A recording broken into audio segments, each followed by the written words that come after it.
Ça me...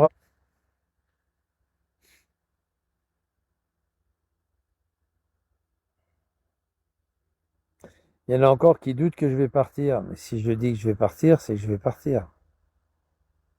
Moi, je suis pas fait pour rester en France. Je suis parti il y a 2 ans Je suis parti il y a 2 ans en, en Guyane. C'est que j'avais envie de partir. Puis, je suis pas raciste. Puisque la Guyane, c'est un pays qui est rattaché à la France. Et n'oubliez pas, c'est un pays où ils sont noirs en majorité, les gens. C'est des blacks, c'est des noirs. Et pour la plupart, ils sont bien sympathiques. Donc c'est pas, je suis pas raciste, quoi. Tu peux pas être raciste. Si t'es raciste, tu peux pas supporter ni noir ni arabe. Les arabes et puis d'autres contrées, d'autres pays, d'autres peuples. Moi, je l'ai toujours dit qu'il y a des arabes qui sont super bien, super cool, super sympas. Eux, je leur fais confiance. Puis il y en a d'autres qui sont bien en apparence, et puis en fait, c'est des traîtres. Puis il y en a d'autres, c'est des pourritures, carrément. Mais moi, je suis pas raciste, heureusement. Que Dieu m'en préserve. Parce que j'ai tellement fait de voyages dans le monde entier que si j'étais raciste, je crois que j'aurais arrêté, j'aurais jamais voyagé, ou j'aurais arrêté, jamais je serais parti, quoi. Quand t'es raciste, tu vas pas voir les autres. Tu vas pas te faire chier chez les autres. Tu restes chez toi. C'est n'importe quoi, ça. Du fait de ne pas aimer les gens qui crament des voitures, qui caillassent les pompiers, je suis un raciste. Vous n'avez rien compris, les gars. Hein. Vous n'avez encore rien compris rien compris à la vie, hein. Absolument rien. Hein. Ni à la vie, ni au système, ni à la... le système, il est comme ça. On ne peut pas y déroger, il est comme ça. On ne peut pas passer à côté. On fait partie de la société, tous, qu'on le veuille ou non. On en a besoin de la société. On a besoin de la société. Tout le monde a besoin de la société. Tout le monde a besoin de prendre le train. Eh ben, c'est la société qui la fabrique. C'est les autres qui l'ont fabriqué.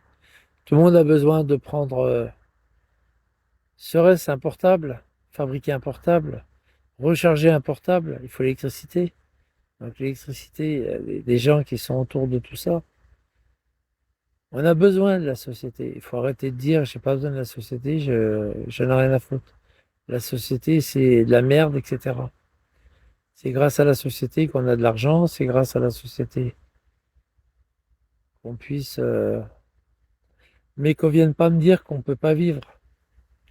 On a besoin de la société.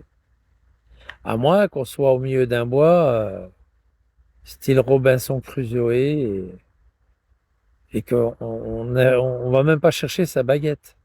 Ni sa baguette de pain, ni rien. On n'a pas besoin d'argent, qu'on n'a pas besoin de médicaments, on n'a pas besoin de...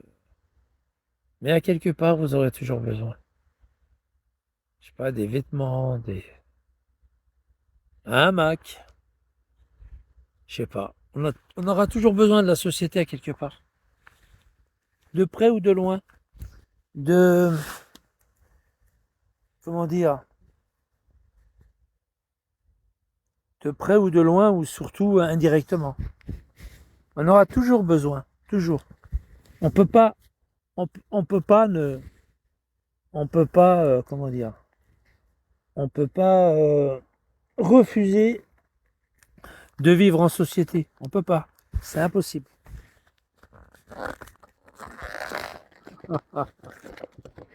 Fourchette comestible? Comment ça, comestible? On peut la manger? Non. Une fourchette comestible. T'as déjà vu, toi? Ah ouais? Ah bah j'ai pas fait gaffe. Ah, ça doit être de la pâte ou ça doit être... Oh, c'est pas vrai. Oh, un petit cookies. Ah, c'est sympa. En tous les cas, il y a une chose est sûre, les gars. Il faut vivre avec son temps. Hein. Il faut vivre avec son temps, il faut vivre avec la vie. Hein. La vie, elle est courte. Puis il faut arrêter de se casser la gueule, quoi.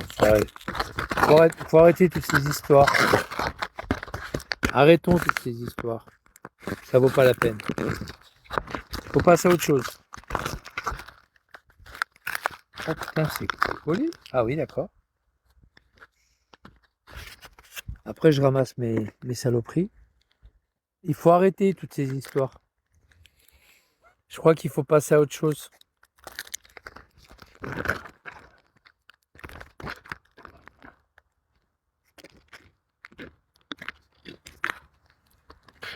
Oh putain, il faut que je ramasse tout après.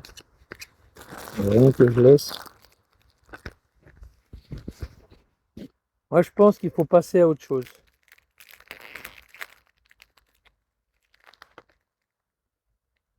Il y a du sirop balsamique, il y a il y a, je le jette comme ça, mais je vais ramasser après. Je vais ramasser ma merde. Non, c'est du bois. Voilà. Je vais ramasser ma merde. Il faut, il faut, je pense qu'il faut. Attends, je vais enlever le. Ouais. Il faut penser à autre chose. Il faut arrêter tout ça là. Il faut voir autre chose maintenant. Il faut arrêter toutes ces conneries là de picadilles, de merde. Et essayer de repasser sur sur une bonne, essayer de repasser sur une bonne, un bon départ quoi. Faut arrêter toutes ces conneries là.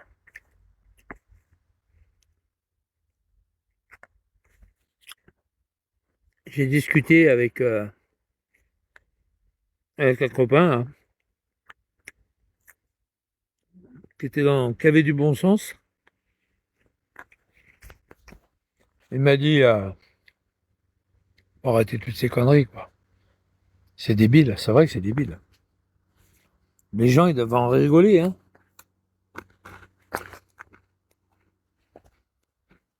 Les gens doivent en rigoler. Hmm.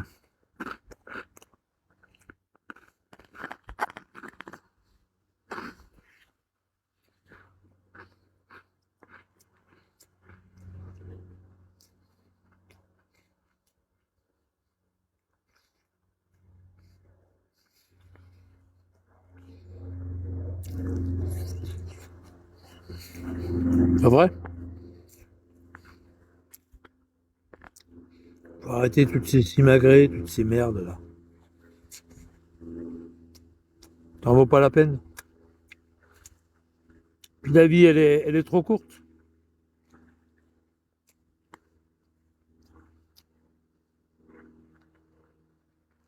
La vie elle est trop courte. Perdre son temps.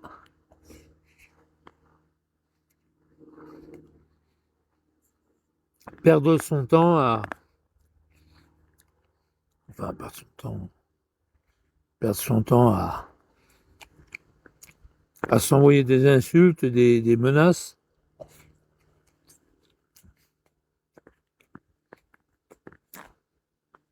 Vous croyez que c'est. Croyez que c'est. Est-ce que vous croyez que c'est intéressant? Non. Est-ce que vous croyez que c'est intelligent? Non. Est-ce que vous croyez que c'est utile? Non plus. Il n'y a rien de tout ça, quoi.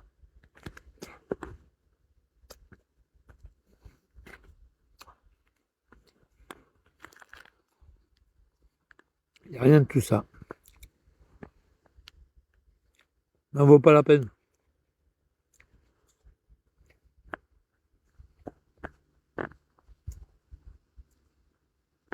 Ça ne vaut pas la peine de s'emmerder avec des conneries comme ça.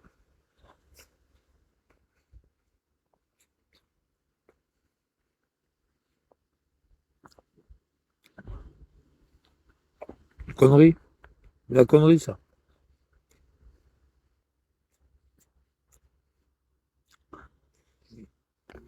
La connerie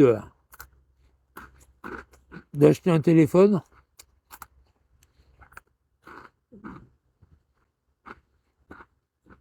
d'aller sur une application puis de s'engueuler, quoi.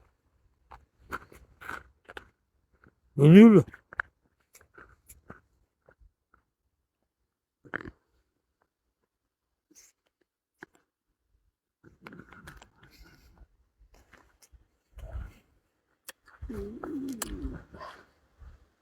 Je suis assis dans mon hamac, j'ai l'impression que c'est une balancelle.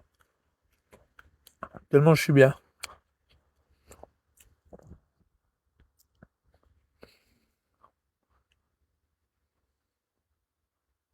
Non, je suis pas en Équateur. Non, je suis pas en Équateur. Pas encore. Partir bientôt.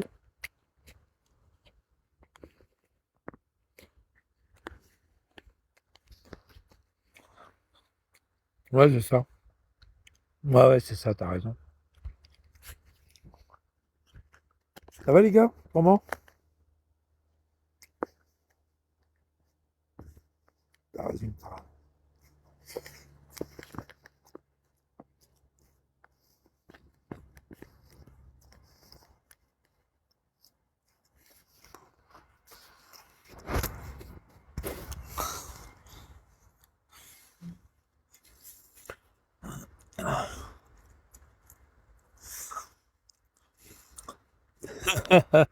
Oui, bien sûr. T'as raison. Le tout là, bientôt. Bientôt, je suis parti. Est-ce que je vais m'emmerder?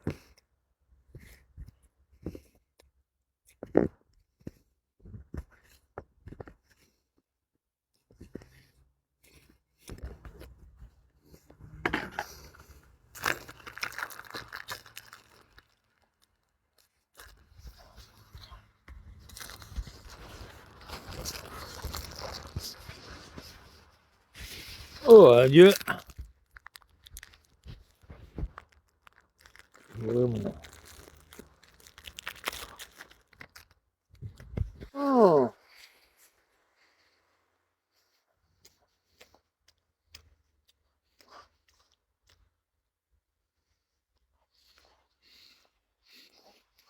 Hmm.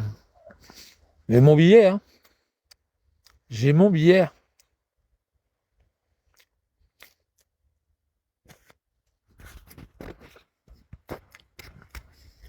J'ai mon billet. Hmm.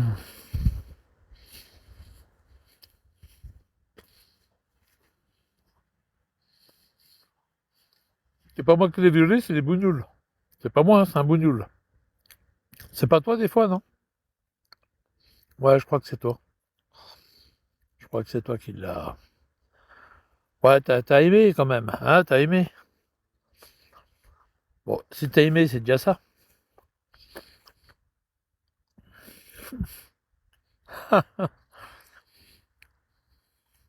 Bon, en tous les cas, tranquille, quoi. J'attends le jour où je pars. C'est long, hein. T'es quand tu prends un billet d'avion, et puis que tu veux pas partir tout de suite, parce que t'as tellement de choses encore à régler, à faire, tout ça. C'est toujours long, hein. C'est vrai, hein. C'est un peu comme, c'est un peu comme,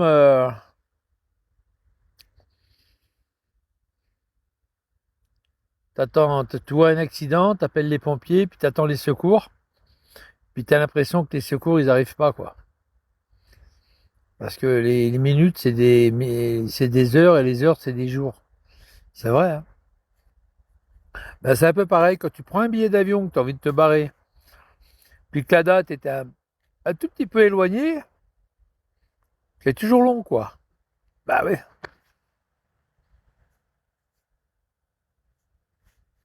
c'est toujours longuet, quoi.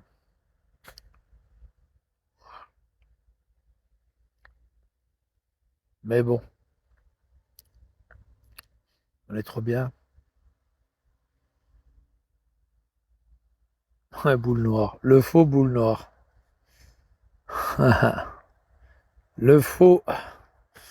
Ah, t'as pas le temps de ramener ta gueule, mon pauvre, excuse-moi, hein. Pas faux, des fois, les minutes deviennent des heures. Ouais, ouais, c'est ça. Puis la vie, puis moi, tu vois, je suis en plein soleil, je profite du soleil. Je suis content, je suis en Lozère. Il fait chaud en Lozère, hein. Il fait chaud, je suis dans la Margeride, là. Je suis dans la Margeride. Je suis en Margeride. Je sais pas, vous voyez où c'est, en Margeride? Est-ce qu'il y en a qui connaissent la Margeride? Personne connaît la Margeride? Margeride. Comme Marguerite, mais Margeride. C'est magnifique, la Margeride. T'as beaucoup de champs, beaucoup de... t'es bien où tu es. Il n'y a pas photo. Ouais, ouais. Bon, à part l'arbre. À part l'arbre qui s'est cassé. À part les deux arbres qui sont cassés la gueule, mais ils sont derrière, ils risquent rien, hein. Ça fait des années qu'ils sont comme ça. C'est trop bien, regarde. Je suis assis dans mon hamac. Oh, regarde, moi, je vous jure, je m'en sers comme d'un fauteuil, regarde. Puis comme il est grand, comme il fait deux places, derrière j'ai un reposoir. Je vous jure, j'ai un reposoir. C'est trop bien. Ah, ouais, je suis bientôt parti et puis ça sera tranquille, quoi. Tu es en contact avec la nature, quoi, de plus. Ah ouais, c'est magnifique. Ah ouais, c'est fabuleux. C'est fabuleux, la nature. Puis il n'y a que ça de vrai, quoi, je crois. Il n'y a que ça de vrai. Avant de partir, parce que j'ai pris un abonnement avec ma carte que j'ai gardée, ma carte de Jinko, j'ai oublié de la donner à quelqu'un, je la donnerai à quelqu'un. Je lui enverrai, si j'ai son adresse. Je lui enverrai ma carte. J'ai oublié de lui donner. Elle ne me sert plus à rien, la carte. Je pensais revenir sur Bezac, puis non, je reviens pas. C'est pour ça que je l'avais gardée, quoi. Je pensais revenir, et puis non. Oups! Par-ci, il a les jambes tordues, il a dit. Ah ouais, d'accord. Ouais. Ouais, remarque, ouais. Ça peut, hein. Ça peut, ouais. Ça peut être vrai. Il a dit que j'ai des jambes tordues. Enfin, moi, j'ai pas besoin de déambulateur.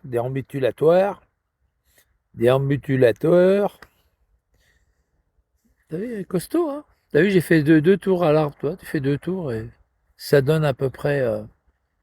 Ouais, tu vois. C'est trop bien, là. Quelle heure il est? 14h41. Ton slip est rempli de caca, ouais. Je sais. Mais il faut pas le dire. Je le change tous les jours, mon slip, je te signale, hein. Salut, moineau! Cui, cui, cui, cui! Hum. Non, je suis trop bien, là. Trop bien, trop bien. Je sais pas ce que ça veut dire, striking. Ça veut dire quoi? Strike? Striking, ça veut dire quoi? Strike. Bon, strike, un hamac de c'est royal. Ah ouais, non mais attends. Ah ouais, non mais. Et puis il est costaud celui-là. Il a deux places, hein. Il a deux places.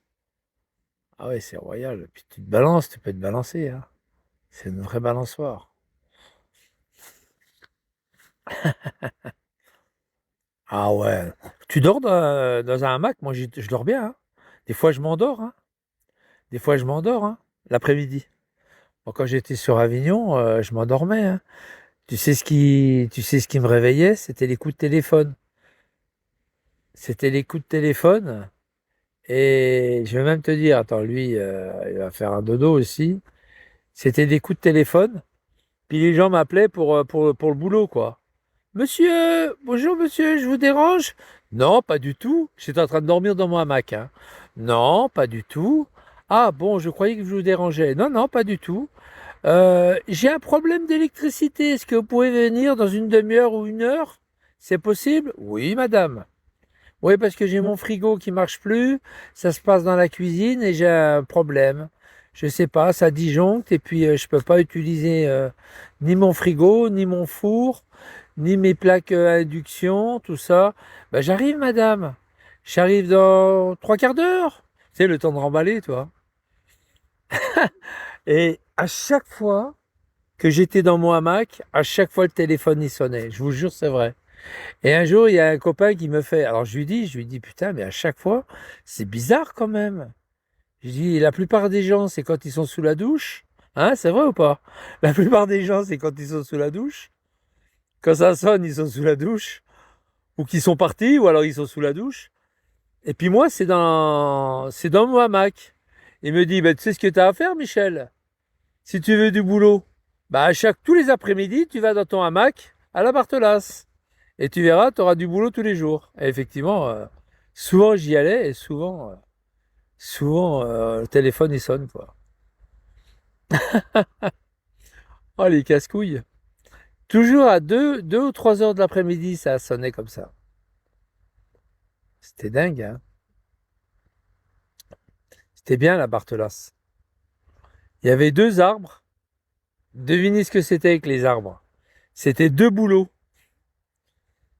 Et c'était, tiens, il y en a des bouleaux derrière. Tiens, un boulot, c'est un boulot, ça regarde. Ah, c'est un boulot en plus. T'as regardé, c'est un boulot. Vous reconnaissez, il est blanc avec une écorce. Ouais, c'est du boulot. Et je disais, ouais, alors je disais aux gens, les gens ils passaient, ils regardaient à la Barthelasse. C'est là où il y avait la maison de. En face du pont d'Avignon. C'est là où il y avait où il y a la maison de. Comment il s'appelle? De Lulu. Ouais, pas de Lulu, de Lolo, pardon. De Laurent le footballeur, là. Celui qui fait des chroniques sur Canal Plus de sport. Laurent. Laurent Pavigliano, hein. Et donc, il y avait deux boulots comme ça qui me retenaient mon hamac. Et je dis aux gens, vous vous rendez compte? C'est dur de travailler, hein, entre deux boulots. Entre deux boulots. Celui-là est là-bas, et l'autre entre deux boulots. Les gens, ils ont rigolé, quoi. C'est dur de travailler entre deux boulots. Je faisais un sacré jeu de mots. Qu'est-ce que je suis bien, vous pouvez pas savoir. Travailler, c'est trop dur. Ne rien faire, ne voler, c'est pas beau. Un solitude. Ne rien faire, c'était un truc que je peux pas faire. Merde, j'ai la chanson à l'envers. Travailler, c'est trop dur. Ne rien faire, c'est pas bien. Manger la solitude. Ah oui, mendier la solitude. Oh, je me rappelle plus de cette chanson. Non, mais elle était bien, j'aimais bien. J'aimais bien. Travailler, c'est trop dur. Je sais plus qui c'est qui chante ça. Je crois que c'est Julien Clerc, non? Non, je sais plus. Bon, en tous les cas, et par-ci, il est bien. Voilà, il est bien, il est tranquille. Je vous disais tout à l'heure, au départ du live, je vous disais que c'est une connerie de s'en prendre comme ça aux gens. Ça. Il y a des gens qui s'en prennent à toi, bah, faut laisser tomber. J'ai discuté avec une personne pendant une heure, une bonne heure, et il m'a dit, Michel, laisse-les dire, arrête de leur répondre. Tu vois pas qu'ils sont là pour te faire chier, laisse-les dire. Il a raison, hein, il a pas tort. Laisse-les dire, laisse-les dire. C'est des gens, ils aiment bien la haine, la méchanceté, et il faut pas rentrer dans leur jeu. Il a raison. Faut pas rentrer dans leur jeu, faut les laisser dire. Après, ils arrêtent. Regarde Vigliano, gros con. J'ai regardé son Twitter de tout à l'heure, gros con. Bon, le mec, il t'insulte gratuitement. Ça lui fait du bien, Vigliano. Par contre, Vigliano, c'est bien qu'il m'insulte. Parce que pendant ce temps-là, au moins, il n'insulte personne. Puis ça lui fait du bien. Ça rentre dans sa, comment dire, dans sa,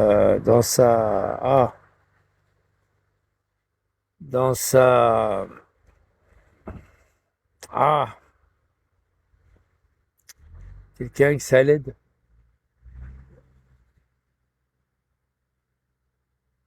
Quelqu'un, ça, quelqu'un que ça l'aide à avancer dans la maladie. Comment on dit ça?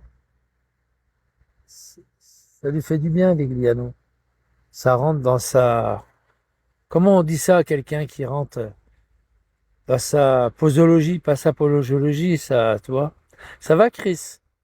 Je trouve que ça fait du bien, Vigliano. Il avance, ça lui fait du bien. Ça l'aide dans sa... Hello, ça va? Comment on appelle quelqu'un, Chris? Tu vois, Vigliano m'insulte sans arrêt, et moi je le laisse dire. Comment ça s'appelle quelqu'un, ça l'aide dans sa maladie, ça l'aide dans sa on dit pathologie? Non, c'est pas ça. Ça l'aide, ouais, mais du fait que ça l'aide, il y a un nom pour ça. Ouais, pathologie, ouais, si tu veux. Mais c'est pas ça que je cherchais. C'est vrai que ça l'aide, hein. Ça lui apporte vachement d'aide. Ça lui apporte vachement ça lui apporte vachement d'aide, quoi. Ça lui apporte vachement d'aide.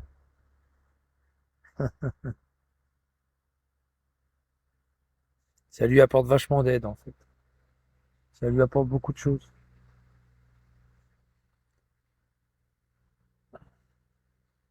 Ouais, enfin voilà, quoi. Ah, c'est thérapie. Voilà, thérapie. C'est ce que je cherchais, la thérapie. Merci, Chris. T'es gentil, Chris. Ouais, voilà, dans sa thérapie. Ça l'aide dans sa thérapie. J'ai regardé un film ce matin à 8 heures. Je me suis régalé avec mes oreillettes pour pas déranger Sophie. J'ai regardé un film qui parlait de la psychiatrie et c'était vraiment... il y en a plusieurs d'ailleurs comme ça. Tous ces mecs qui ont des problèmes psychologiques et surtout psychiatriques, la schizophrénie, tout ça. Et souvent, il disait que souvent les gens qui sont atteints de schizophrénie disent, et c'est le cas de Vegliano, disent, je peux vous la repasser, hein, le film. Ils disent que c'est des gens qui disent qu'ils sont sociodépressifs, tu vois. Et j'ai dit, oula, sociodépressif, anxio-dépressif. Enfin, lui, c'est plus socio-dépressif. Mais anxio-dépressif. Je dis, oulala, ça me rappelle Vigliano, ça. Anxio-dépressif. Et c'est ça, en fait. Il est pas anxio-dépressif. Il est schizophrène. C'est-à-dire, il suffit qu'il y ait quelque chose qui le déçoit, qui le contrarie, il va se mettre à crier très fort. Il va se mettre à crier sur cette personne très fort. Très très fort. Non, je suis pas malade. Non, j'ai pas besoin de soins. Non, j'ai pas besoin. J'ai besoin d'une femme qui m'aime. Ça fait 10 ans que je me branle. Toi, des trucs comme ça, toi. Ça fait 10 ans que je me masturbe. J'en ai marre. J'ai des boutons à la bite. C'est un peu ça. J'en ai marre de la loup. J'en ai marre de l'insulter tous les jours sur Twitter. J'en ai marre. Oui, mais il ne le dit pas ça.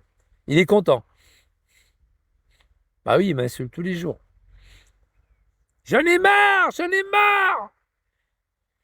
Il va retourner en enfance, hein. Il va retourner en enfance. Il va dire, j'en ai marre, marabout, bout de ficelle, c'est à cheval. Cheval de course, course à pied. Vous vous rappelez les petites chansons qu'on chantait entre nous à l'école? Mais c'est ça, c'est ça son truc à lui. C'est ce gars, il a un court-circuit dans le ciboulot, quoi. C'est ça qui est terrible chez lui. Chez lui, il a pas de vie, il a plus de les chansons de notre enfance. Il a pas de vie, il a pas de but. Au lieu de prendre sa caisse et puis de dégager et foutre le corps ailleurs, prendre un billet d'avion. Je sais pas, partir en Guyane. Mais ça, il fera pas parce qu'il n'en est pas capable. Il n'est pas assez fort psychologiquement pour partir à l'aventure. Il n'est pas assez fort. Il veut qu'on l'aide, mais il veut pas céder. Il veut pas céder, tiens, dans les deux sens du mot. Il veut pas céder, il veut pas être aidé, et il veut pas céder. Céder. Il est toujours dans le même, dans son même optique de vie, de. Tu te rends compte, il marche dans la mer de chat. Il en a plein, il a plein de galettes sous les. Il a plein de galettes de chat sous ses babouches là, sous ses claquettes. C'est horrible. C'est horrible. C'est vraiment horrible. Je suis déçu pour lui d'ailleurs. J'ai enlevé toutes les vidéos de lui. Quand il dit ouais, il y a de la merde partout. Ouais, j'ai tout enlevé sur TikTok. Ça m'intéresse pas. Je vous dis, j'ai discuté avec quelqu'un pendant 1 heure 20. J'ai discuté avec quelqu'un presque 2 heures, presque 1 heure et demie.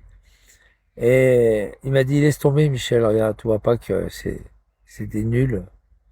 Tu vois pas qu'ils te font des vidéos sur toi, blablabla, des trucs. Laisse-les dire. T'occupe pas d'eux. Vive la rose et le lilas. Ouais, c'est ça.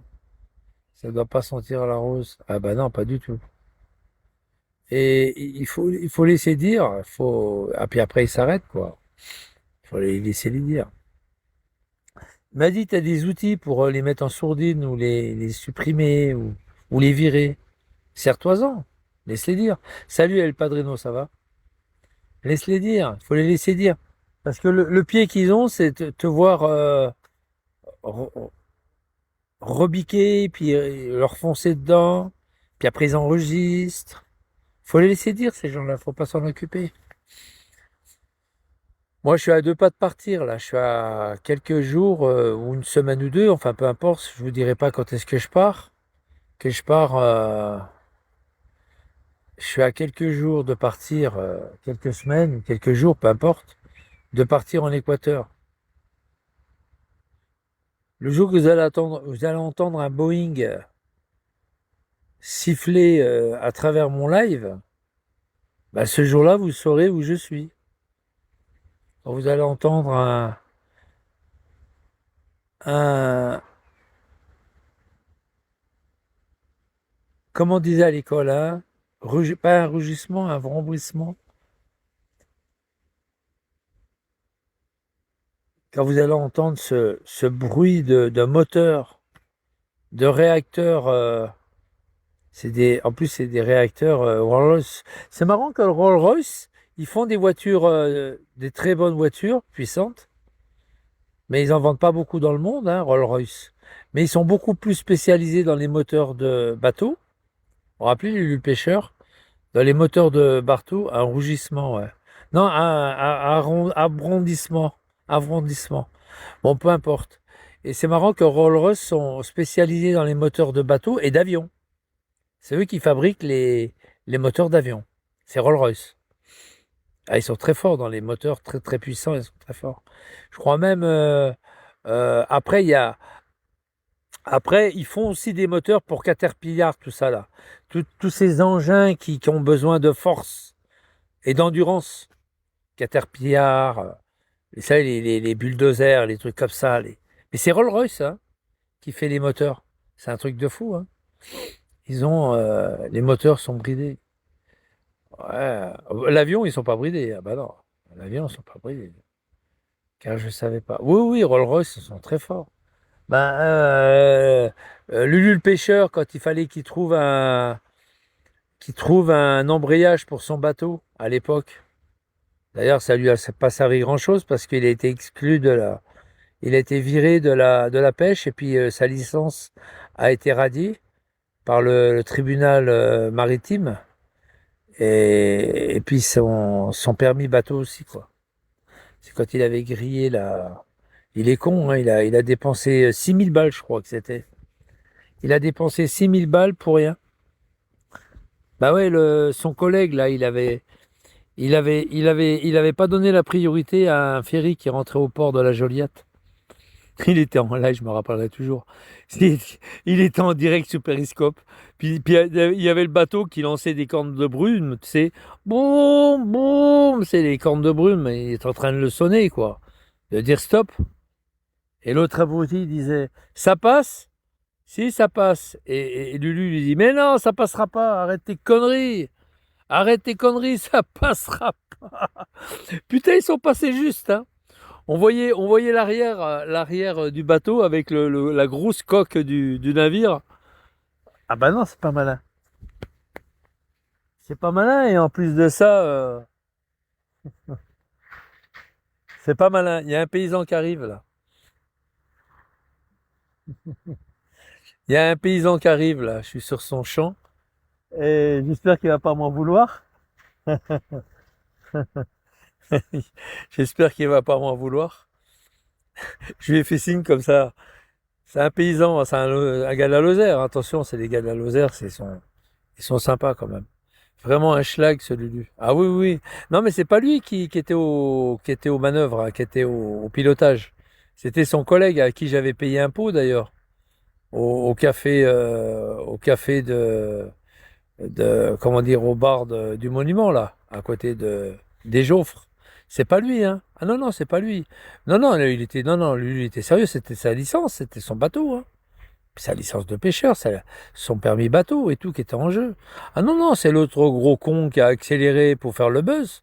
Parce qu'il savait que lui était en live sur Periscope, il a voulu faire le buzz. Ah, mais c'est un crétin, l'autre, hein. Ah oui, non, mais c'est un con, hein. Et il a fait perdre la licence à Lulu et il lui a fait perdre son... Parce qu'il aurait continué comme pêcheur, hein. Enfin, pêcheur. Il pêchait autre chose des fois. Il s'est jamais fait piquer, hein. Il a eu du bol, hein. Il a eu du bol.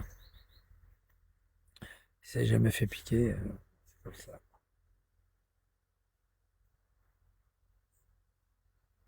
Enfin voilà quoi. Il y a le paysan qui est derrière moi. Il ramasse les meules de foin. Vous savez qu'il fait très chaud en Lozère, surtout encore maintenant, hein. Bah, encore quelques semaines et puis après, il récupère vite les meules de foin pour ses animaux. Je peux vous le montrer, hein. Ah putain.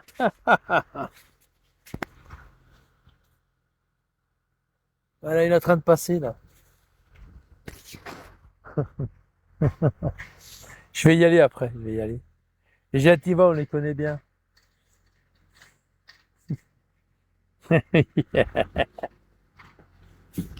Il vient droit sur moi, hein.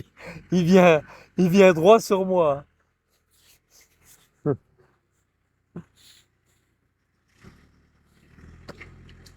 Ah, il ramasse les branches là-bas. Ouais, il est cool. Oh putain, il faut pas qu'il vienne vers moi, hein. Il est derrière, hein. Vous le voyez ou pas? Ah là, s'il vient avec son tracteur, là, il me met dehors, hein. Tu es dans un paradis là. Ouais, super. Ouais, ouais.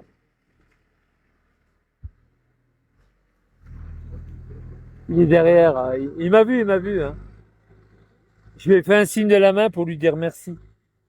Bon, déjà bonjour et merci quoi. Ah, il a ramassé le tas de fagots et puis il l'a poussé en deux fois, clac, clac, il a tout emmené, hein. Ah ouais, ouais. Parce qu'en fait, à mon avis, vous savez ce qu'il va faire? Il va faucher là. Autrement, après, c'est fini, hein. Là, on est début octobre. S'il fauche pas, après du soleil, il va pas y en avoir beaucoup, hein. Mois de novembre, c'est fini. Ah ouais, l'herbe est haute, hein. Elle est très très haute, l'herbe. Regardez comme elle est haute. Il va faucher. C'est pour ça qu'il a envoyé le tas de branches de l'autre côté. Non, mais les gens de la Lozère, tu leur fais ça, tu leur dis bonjour, déjà ils apprécient. Si tu les évites, si tu les ignores, ils n'aiment pas ça. Surtout quand tu es sur leur terrain, quoi. Tu vois? Après, il faut tout couper. Ouais, ouais, ben, il y a couper et après, il faut faner. On appelle ça faner.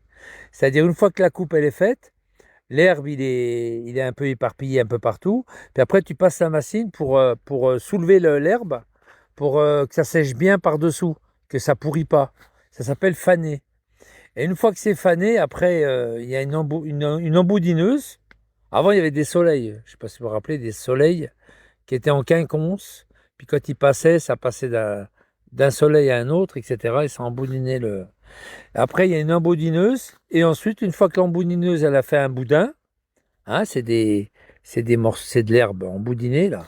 Ben, il y a la presse qui arrive. Lui, il fait des balles. Hein. Il fait des balles. Il s'emmerde pas, il fait des balles.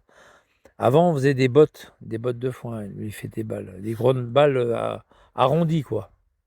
Après, tu as des balles, t'as des grosses bottes, hein, qui sont énormes. Pareil, tu as des machines qui font que des bottes, mais immenses. Pas des bottes de 20 kilos, quoi. Entre 10 et 20 et 25-30 kilos.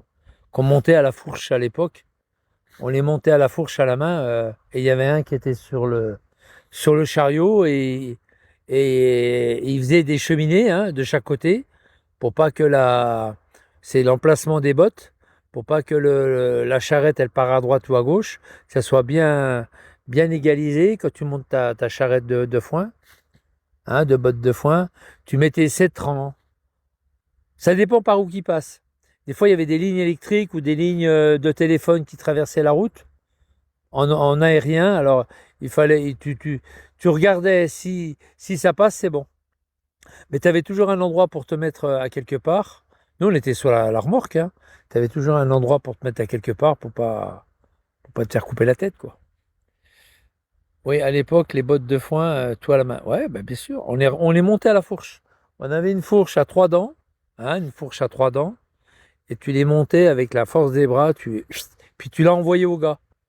Le gars, en le montant comme ça d'un coup, bah, ça a éjecté la botte. Et le gars, d'en haut, il l'a récupéré par les ficelles. Et voilà, il montait sa charrette là. Soit c'est moi qui conduisais, soit c'est un autre mec qui montait le foin, ou qui mettait sur. On tournait quoi. Moi, je conduisais le tracteur aussi. J'avais un Güttner. Un Güttner, c'est allemand. Hein. Il y avait un Deutz. Il y avait un Deutz, ils étaient verts, les Güttner étaient rouges. Et puis les Someca, c'était Fiat, hein, c'était italien. Et on avait John Deere. Hein. On n'en avait pas eu de John Deere. On avait John Deere, en fait, c'est beaucoup les Américains. Hein. C'est comme McCormick, tout ça. C'est de la marque américaine. C'est ça, avec la fourche, fallait avoir une sacrée. Ah bah putain, j'avais des sacrés bras. Pap, pap, pap, pap, pap.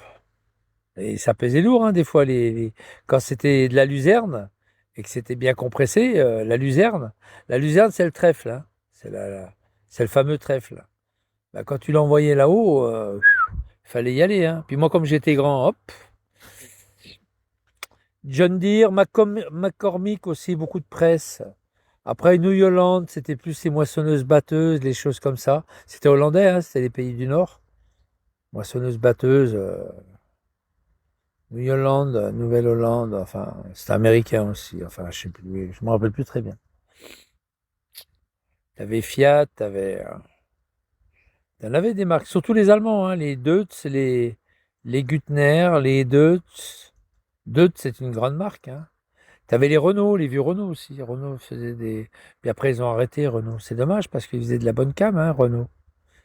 C'était orange, hein, aussi, Renault.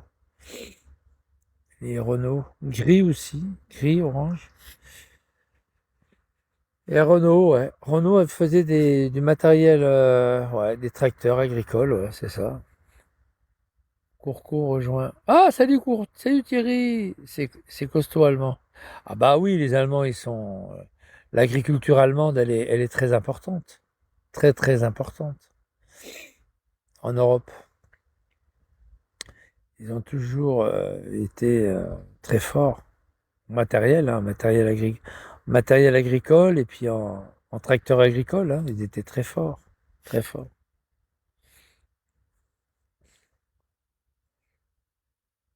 Voilà, puis il y a les deux chômeuses, il y a avec les disques, il y a les rouleaux aussi. Tu passes le rouleau. Quand tu as semé, tu passes le rouleau et ouais, t'as quand même pas mal de. Moi, j'étais dans l'agriculture, j'ai travaillé 4 ans. Hein. Enfin, 3 ans, un peu plus de 3 ans et demi. Ah oui, j'allais au bois, tronçonneuse, hein, j'avais une style 0,40. J'avais une style de 40 centimètres de guide. Hein. cette petite tronçonneuse, mais à l'époque, ça me paraissait grand quand même, hein. J'avais ma style 0,40 et puis il fallait limer la chaîne, hein, d'un côté puis de l'autre, puis bien mettre de l'huile, nettoyer le filtre, mettre de l'huile dans le compartiment huile et puis de l'essence. Ah, il fallait un petit peu nettoyer un peu la bougie aussi. Puis si tu faisais tout ça tranquille, eh ben, ta tronçonneuse, elle démarrait au quart de tour le matin, hein. T'avais un petit starter, à la rigueur, c'était un peu froide, mais bon, elle démarrait au quart de tour. Puis après, il fallait tendre la chaîne, si elle se détendait un petit peu, il fallait la tendre un peu. Même français en agriculture, c'est du bon matos. Ouais, bien sûr, bien sûr. Mais ça se perd parce que maintenant, il y a de moins en moins de paysans. Ça s'est perdu, hein. Il y a eu, je sais pas combien, 440 000 paysans, non, plus que ça, non, qui ont disparu en France. Attends, le lait, le lait, les œufs, les machins, on les achète en Roumanie là-bas, en Ukraine, Roumanie, machin là. Attends, c'est des machins en batterie là-bas, en batterie. Les œufs, il y a un genre de tapis roulant et puis les œufs tombent dedans et puis, attends, c'est un truc de fou, quoi. C'est plus les œufs qu'on mangeait avant, les poules qui se promenaient dans la nature, quoi. C'est fini ça. Tu vois, toi, les parcs à poules là, ici, il n'y en a pas de poules là, t'as vu? Ah ouais, c'est un truc de fou. Il faudrait beaucoup à l'étranger. Bah oui, puis c'est en batterie, alors c'est des œufs. Je dis pas qu'ils sont pas bons, mais ils sont moins bons des vrais œufs qui sont. La coquille est fragile. La coquille est fragile, alors ils leur donnent des aliments pour que la coquille soit résistante au transport. Et si un jour on vous donne des œufs et puis que vous tapez l'œuf contre un bol, et puis que la coquille elle se casse d'un coup, hein, l'œuf il se brise d'un coup, sachez que c'est un bon œuf, hein. Sachez que c'est des œufs qui viennent vraiment de la ferme. Ah oui. Moi j'avais ma copine à Montfrin là, au sud d'Avignon là, elle me donnait des œufs de canne aussi. Elle me donnait des œufs de canne. Ben, les œufs, dès que tu les tapais un coup, clac, la, t'es cassé en deux, la coquille presque elle tombait dans. T'avais pas besoin de cogner deux fois ou trois fois l'œuf pour le casser en deux, quoi. Bah oui, parce qu'il leur donne des aliments pour que la coquille soit très résistante. C'est des poules qu'on donne à bouffer, quoi, hein, c'est pas des poules en plein air, hein. C'est des poules qu'on met en batterie, qu'on donne à bouffer, voilà quoi. Bah non, c'est pas plus cher. Et puis les œufs, ils sont fragiles parce que ils donnent pas ce produit, ce machin, pour que la coquille soit résistante au transport. Parce qu'ils transportent pas. Les gens, quand ils viennent, ils les emmènent tout de suite. Puis c'est les gens du coin, quoi. Tu vois, c'est les gens qui font 10 kilomètres, pas plus. Donc c'est pas des jeux qui se baladent sur 1000 kilomètres, quoi. Eh oui. Moi, j'étais dans le milieu agricole, j'étais bien, hein. Les vaches, les veaux, donner à boire aux veaux. Ils avaient leur box. Comme ça, ils faisaient pas chez les vaches. Eh oui. Bah, généralement, la mère, dès qu'il y avait son veau, hop, ils allaient dans un box. Ils allaient ensemble dans un box. Ils s'emmerdaient pas, hein. C'est un peu dommage parce qu'on retirait le veau de sa mère, quoi. Psychologiquement, ça fait mal, quoi, pour le veau, hein. C'est comme un enfant, c'est comme un être humain, hein. Un enfant, on l'enlève de sa mère et puis on le met dans un parc, c'est pareil, hein. Ah ouais. Mais bon, c'est des vaches laitières, donc voilà. Une fois qu'ils étaient à la traite, on récupérait 20 litres de lait d'une traite et puis on le donnait au veau, quoi. C'est comme ça que ça se passe. C'était un genre de pot, un genre de bidon avec une tétine. Puis tu l'accroches à un truc, une patère, et puis le veau il tète et puis voilà, hein, il mange.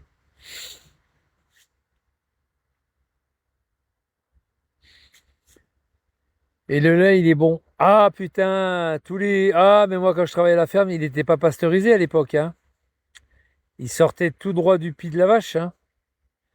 Il y avait de temps en temps un contrôle vétérinaire pour voir si le lait était bon. C'était encore les anciens. Ils n'étaient pas encore obligés de le pasteuriser, hein, encore à l'époque. C'est arrivé après, à partir des années. Ben, vous avez vu à Chalzeul, vous vous rappelez, je vous montrais les médaillons qui certifiaient que le vétérinaire était passé. Telle année, telle année, telle année. 60, 61, 62, 63, jusqu'en 70. Après, c'était fini, hein. Après, à partir des années 70, on a obligé en France que les paysans soient conformes à la législation européenne. C'est-à-dire qu'il faut que le lait soit pasteurisé. Donc en 70, nous, on l'avait encore chaud, pied de la vache, puis après, en 75, ils ont tout arrêté, quoi. 5 ans après. Mais voilà, quoi. Parce qu'il peut y avoir des germes à l'intérieur. Donc le lait, il faut le pasteuriser, c'est-à-dire il est chauffé à une température très très haute, et ensuite, descendez la température très basse. Et il n'y a plus aucun germe. Très haute, très haute température. On appelle ça le UHT, ultra haute température. C'est pour ça que les gens, des fois, ils disent qu'est-ce que c'est que ça? Bah, je dis pas à vous, mais il y a des gens, ils se posent des questions, hein.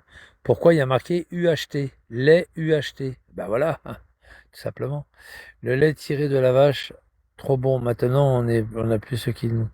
Ah bah non, non, non. Et puis, alors, c'est le système Pasteur, hein, UHT, hein, voilà, on appelle ça la pasteurisation.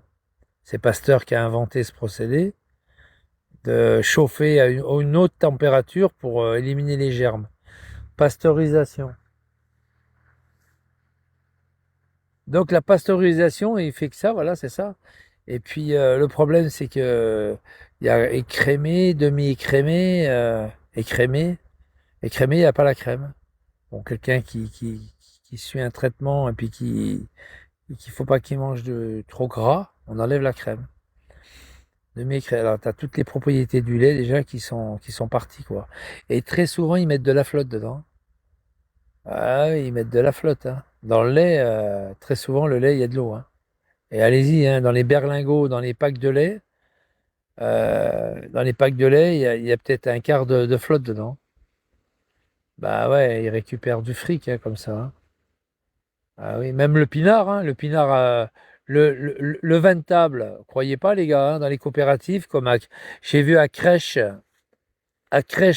sur Saône, au nord de Lyon, il y a une grande coopérative de pinard, hein, ils arrivent avec tous les vins du sud, les vins roussillons, les vins du côté du Gard,